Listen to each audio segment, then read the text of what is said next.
In September of 1954, a 14-year-old boy named Rich shuffled his way down the hallway of a children's hospital in England. He coughed and wheezed as he slowly walked down the hall next to other sick kids as they made their way towards the hospital's classroom. Now, Rich didn't know what kind of lesson he and the other kids were going to get today, but frankly, he didn't care. Anything was better than just sitting in his hospital room, bored out of his mind. So Rich was in the hospital because he was suffering from tuberculosis, which is an infectious lung disease. And in fact, his condition was still so bad that this hospital had informed his parents that Rich might need to stay in the hospital for another 2 years. And all this time in hospitals had really impacted Rich's life, in particular in terms of how far behind he had fallen in school. So that day, when Rich walked into the hospital classroom, he did not have high expectations about what he would be taught that day. But the instant he saw the teacher for the day and saw what was surrounding the teacher, he was really excited because all around the teacher were musical instruments. And Rich, as a kid, had always dreamed of playing the drum. Now it seemed like Rich was finally going to get his chance. And so when the teacher began handing out the instruments to the kids, Rich demanded that he get the drum set. He would not play anything else. And the teacher was like, okay. And so he was given the drum. And then that day, Rich played the drum and he and everybody else were objectively terrible. But by the end of the class,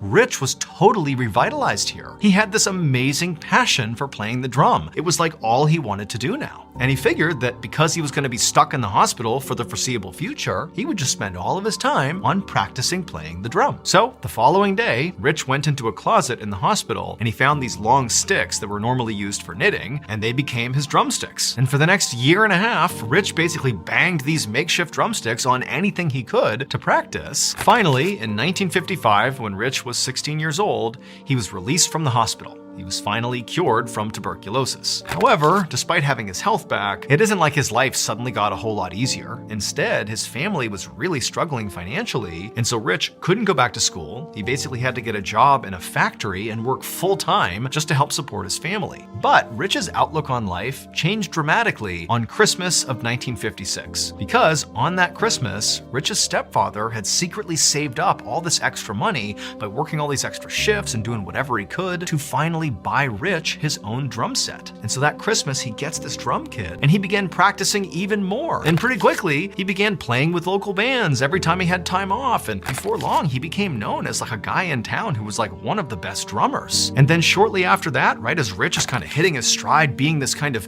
local celebrity, this local very popular band fired their drummer. And so it made perfect sense that they approached Rich and said, "Hey, will you join our band?" And Rich said, "Let's do it." By this point, Rich had become known by his stage name, Ringo Starr, and that band that recruited him was the Beatles.